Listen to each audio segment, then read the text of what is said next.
Sejak pembatasan sosial berskala besar atau PSBB diterapkan di sejumlah daerah di Indonesia, PSBB DKI Jakarta dalam rangka percepatan penanganan virus corona. Penerapan pembatasan sosial berskala besar. Terapkan pembatasan sosial berskala besar. Pembatasan sosial berskala besar atau PSBB. Kebijakan PSBB. Aturan PSBB. Status PSBB. Akibat pandemi virus corona yang sampai hari ini masih belum dapat diselesaikan, pemerintah telah memutuskan untuk menerapkan aturan pembatasan sosial berskala besar atau PSBB. Sebagai pelajar, pastinya kita harus mencoba untuk mengatasi situasi ini dan melanjutkan tanggung jawab yang kita miliki. Berikut ini merupakan beberapa alternatif media digital yang dapat kalian gunakan terutama dalam periode work dan study from home. Yuk, gue baru lihat nih pernyataan surat dari rektor kalau kita bakal online class. Terus katanya online classnya bakal tatap muka. Itu gimana ya? Iya, Lin. Kenapa emang? Kebayang nggak sih? Kan mahasiswa banyak banget nih. Terus pakai apa coba biar semua orang bisa satu kelas, terus tampil mukanya? Kalau pakai video call di WA, terbatas banget sih. Kalau pakai video call di Line, juga kurang bagus. Duh, Lin. Ini gue kasih tahu ya, sekarang udah ada banyak aplikasi video telekonferensi yang memungkinkan peserta yang gabung video call itu bisa sekitar 150 orang. Aplikasinya itu ada Skype, Gmeet, Zoom. Selain fitur panggilan konferensi, juga tersedia fitur panggilan video dan chatting. Melalui chat, kita bisa ngirim pesan secara langsung ke semua orang. Kita bisa saling diskusi, bisa juga nanya terus ngasih tanggapan. Tapi gue takutnya kalau pengajarnya itu kecepatan gimana? Kalau gue nggak sempat nyatet ke apa yang dia jelasin gimana? Lo tahu kan kalau gue tuh nyatetnya agak lama. Tapi gue tahu kalau gue ketinggalan, gue pinjam catatan lo aja ya. Tenang aja, Lin. Proses pembelajarannya atau meetingnya bisa kita record kok. Jadi kalau kita ketinggalan penjelasan pengajar, bisa kita lihat tuh video hasil recordannya. Kalau gue nyatetnya lengkap dan lo mau minjem juga boleh sih. Ah, masa? Lu nggak bohongin gue kan? Masa bohong? Beneran lah, Lin. Oke deh, makasih infonya. Sekarang gue nggak sambil pusing lagi kalau nanti kelas online. Oke, sip, Lin. Red, pusing banget nih, banyak tugas. Nggak boleh kumpul keluar lagi sama teman-teman. Gimana coba caranya buat tugas kelompok tanpa kumpul? Harus buat laporan semua lengkap lagi sama PPT-nya.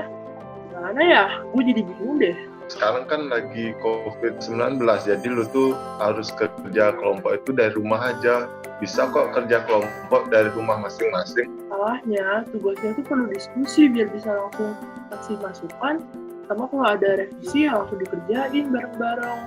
Dari rumah kan bisa? Ya bisa sih, cuma tetap aja ribet kerjain tugasnya. Kan bisa kerjain satu file sama-sama. Bisa. Gimana coba caranya? Atau Gdoc sama Gslide. Hanya denger sih, tapi gue kurang paham fungsinya buat apa. Kenapa emang? Nah, sekarang gue kasih tahu ya, Gdoc sama Gslide. Kalau Gdoc itu kayak Word, lu di sana bisa buat dokumen. Nah, kalau Gslide itu kayak PPT, jadi di sana lu bisa buat ini bahan presentasi di sana. Terus keuntungan pakai Gdoc sama Gslide itu, lu bisa kayak ngeliatin apa aja teman-teman gue udah kerjain, terus bisa saling revisi juga.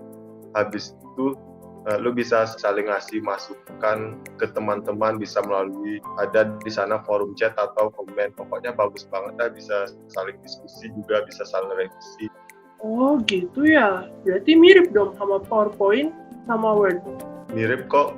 Filenya itu lo bisa convert ke dalam bentuk PDF, bisa ke doc ataupun ke dalam bentuk PPT. Dan yang paling keren itu ada fitur auto save. Nanti perubahannya itu kesimpan secara otomatis ya. Jadi lo nggak usah khawatir kalau internetnya mati, apa yang lo udah kerjain itu udah kesimpan gitu. Oke juga ya, berarti gue nggak usah keluar rumah dong buat kerja kelompok. Nggak usah lah, kondisi kayak gini kan kita harus membantu pemerintah dalam memutus penularan COVID-19 ini. Oke deh, kasih ya Red. Vin, kalau ngumpulin tugas di kelas offline tuh kan gampang kan ya? Tapi ngerasa nggak sih kalau ngumpulin tugas sekarang tuh ribet? Apalagi email dosen tuh banyak banget. Wah, lu pasti belum tahu yang namanya Google Classroom ya? Masa? Google ada Classroom? Iya, jadi Google Classroom tuh kita nggak perlu repot-repot lagi ngumpulin tugas, kita juga bisa interaksi langsung dengan dosen kita. Materi yang dikasih juga bisa langsung diakses melalui Google Classroom itu sendiri, jadi nggak ada lagi tuh yang namanya ketinggalan pelajaran. Oh gitu ya, Sin? Kayaknya dosen kita udah invite ke kelasnya dia deh. Coba lihat. Nanti gue lihat. By the way, lu tahu nggak sih ada juga loh media buat pengganti untuk ujian, tugas, kuis sama survei. Apa tuh, Sin? Pernah dengar tentang Gform nggak? Kayaknya pernah ya. Nah, iya, Gform atau Google Form itu salah satu juga fitur yang ditawarin sama Google. Google Form itu biasanya dipakai buat ngumpulin informasi dari seseorang melalui kuis atau survei. Nah, kuis sama survei ini tuh bisa dibuat oleh siapa aja loh yang punya akun Gmail. Jadi bisa diatur sesuai dengan kebutuhan sama preferensi masing-masing. Wah, keren ya, Sin. Tapi emang iya sih, gua juga dengar kalau nanti kita bikin kuesioner itu melalui Gform. Nanti langsung bisa keluar graf dan chart hasil survei dari responden gitu ya?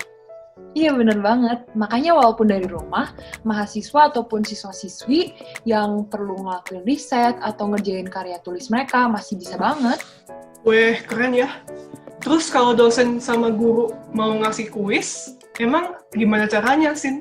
Kalau itu mirip juga sih cara buatnya, mereka masukin pertanyaan-pertanyaan ke dalam Gform, terus nanti tuh mereka bisa pilih mau jawaban dalam mode apa, kayak contohnya pilihan ganda gitu. Tergantung kebutuhan masing-masing pengajar sih. Terus nanti juga ada mode quiz loh, yang bisa secara otomatis ngecek jawaban pilihan ganda gitu. Jadi sebenarnya Gform itu mempermudah banget ya sih? Iya sih, kayak efisien sama efektif gitu ya, Sin. Untung aja kita punya teknologi kayak gini, apalagi situasi coronavirus ini mengharuskan kita di rumah aja. Kalau belum ada, bisa-bisa kita dan pelajar di seluruh dunia putus sekolah dong. Iya, itu bener banget, Mer. Guys. Iya, kenapa, Cak? Emang bener sih ya, di era digital ini, banyak banget alternatif media yang bisa bermanfaat. Dan emang penting sih buat kita sebagai penerus bangsa untuk sadar akan hal ini. Tapi jujur, menurut gua, kadang kebebasan penggunaan media-media digital, kayak internet contohnya, itu sering banget disalahgunakan loh. Apalagi masalah hoax. Iya, bener banget. Iya, banyak banget kan tuh sekarang di internet yang nyebarin berita sama informasi asal-asalan. Padahal belum tentu bener kan? Iya, bener banget tuh, Cak. Masih banyak banget orang di luar sana nggak bertanggung jawab atas apa yang mereka unggah di internet. Iya, mungkin orang-orang itu kurang sadar bahwa apa yang mereka lakuin tuh bisa rugiin orang lain. Udah gitu, ternyata hoax bisa berdampak buruk pada kesehatan mental kita juga loh. Kayak contohnya bisa nimbulin stres, kecemasan, sampai melakukan kekerasan juga. Iya juga sih. Ini baru kemarin ada ojek online yang rekam daerah Jakarta Utara. Terus dia unggah di media sosial, dia bilang kalau di sana tuh rawan begal. Otomatis masyarakat jadi resah karena sama informasinya itu. Padahal itu belum tentu benar. Ih, parah banget ya. Iya ya, makanya jangan langsung percaya gak sih? Apalagi kalau cuma dari satu sumber dan belum terbukti. Ya tuh, kita harus pintar-pintar kalau lagi nyari info di internet. Mas susah sih guys buat ngilangin hoax secara keseluruhan, karena tetap aja kita nggak bisa ngatur bagaimana orang lain mau bersikap di internet. Maka dari itu menurut gue sih paling baik langkah yang kita harus ambil itu introspeksi diri dulu sih dan merubah diri sendiri dulu. Mungkin kita bisa mulai dari ngecek alamat situs dari berita atau artikel tersebut. Terus pastiin bahwa situs tersebut memang sudah diverifikasi dan juga resmi. Bener banget tuh. Selain itu mungkin kita juga harus kembangin sikap dan kemampuan untuk berpikir kritis. Nah contohnya aja misalkan kalau kita baca berita nih, kalau lihat judulnya aja udah provokatif, mendingan kita cari sumber-sumber yang lain. Iya, bener tuh. Harusnya kita lihat lebih dari satu sumber, supaya kita tahu apa sih sebenarnya yang terjadi. Iya, setuju banget tuh guys. Tapi ya, selain hoax, ada juga loh yang gak kalah parah. Apa tuh, Ju? Plagiarisme guys, karena adanya internet, dapat informasi aja, sekarang ini jadi mudah banget kan. Dan kebebasan kita dalam menggunakan internet seringkali menjadi cobaan. Kayak kita nih sebagai pelajar, untuk tidak menggunakan atau menjiplak hasil karya orang lain secara sengaja. Iya sih bener. Plagiarisme itu parah banget juga sih soalnya. Masa hasil karya orang lain yang udah mereka buat susah-susah, dengan mudahnya dipakai aja untuk kepentingan kita sendiri. Seolah-olah kita merupakan pembuatnya. Kan seharusnya nggak begitu. Kita harusnya bisa jaga integritas kita dong sebagai penerus bangsa. Bener tuh, Cak. Kita harus jujur.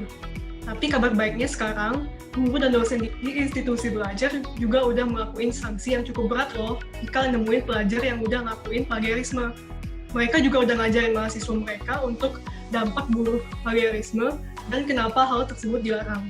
Iya ya, kayak kita dulu aja di kampus, ada mata kuliah umum reading and writing. Ingat nggak guys, dulu kita diajarin gimana caranya nyertain sitasi, menyatakan pustaka, dan juga paraphrasing. Oh iya, benar banget tuh, Sin. Hal tersebut emang harus kita lakukan buat mencegah plagiarisme. Selain itu, biar ngasih apresiasi sama penulis aslinya. Iya, bener tuh. Makanya sejak dini harus kita tanamin dalam diri kita untuk gak mau lakuin plagiarisme. Karena ketika kita paham arah situasi ini, diri kita tuh bakal lebih sadar dan menghindari plagiarisme. Ya udah deh guys, pokoknya mulai dari sekarang kita harus menggunakan internet, media sosial, dan teknologi yang ada di era digital ini dengan smart. Jangan sampai kita jatuh dan melakukan kesalahan seperti menyebar hoax dan melakukan plagiarisme. Siap, Bos. Oke, Cak. Bener Bener banget tuh, Cak.